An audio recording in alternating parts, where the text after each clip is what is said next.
കോവയ്ക്ക ചുട്ട ഒരു ചമ്മന്തി നിങ്ങൾ ആരെങ്കിലും കഴിച്ചിട്ടുണ്ടോ? ഇല്ലെങ്കിൽ ഇന്ന് തന്നെ ഒന്ന് ട്രൈ ചെയ്തോളൂ. കാരണം അത്ര ടേസ്റ്റി ആയിട്ട് നമുക്ക് തയ്യാറാക്കാൻ പറ്റിയ ഒരു ചമ്മന്തിയാണ് കോവയ്ക്ക. മിക്കവാറും എല്ലാവരുടെ വീട്ടിലും കാണുമല്ലോ.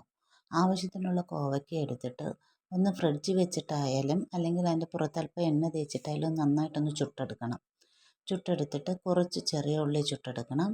തേങ്ങ തിരുവാണ്ട് അതിങ്ങനെ പീസാക്കി എടുത്തിട്ട് അതും ഒന്ന് ചുട്ടെടുത്ത് എരിവിനാവശ്യമായ മുളകും ചുട്ടെടുക്കുക.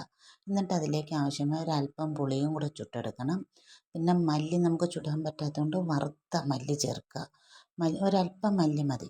അതും കൂടെ ഇതിലേക്ക് ചേർത്ത് തണുക്കുമ്പോൾ ആവശ്യത്തിനുള്ള ഉപ്പും കൂടെ ചേർത്ത് മിക്സിയുടെ ജാറിലിട്ട് ഒന്ന് അരച്ചെടുത്ത് നോക്കിയേ. എന്ത് ടേസ്റ്റിയായ കോവയ്ക്ക ചമ്മന്തിയാണെന്നോ. ട്രൈ ചെയ്തിട്ടില്ലാത്തവർ ഈ വീഡിയോ കണ്ടിട്ട് തീർച്ചയായിട്ടും ട്രൈ ചെയ്ത് നോക്കണേ. ഇത് അത്ര ടേസ്റ്റി ആയിട്ട് തയ്യാറാക്കാൻ പറ്റിയ ചമ്മന്തിയാണ്. വീഡിയോ ഇഷ്ടമായെങ്കിൽ ലൈക്ക് ചെയ്യാൻ മറക്കല്ലേ. സബ്സ്ക്രൈബ് ചെയ്യാത്തവർ ചെയ്യണേ. ഞാൻ ഇതിൻ്റെ ഫുൾ വീഡിയോ ഇട്ടിട്ടുണ്ട്, കണ്ടു നോക്കണേ.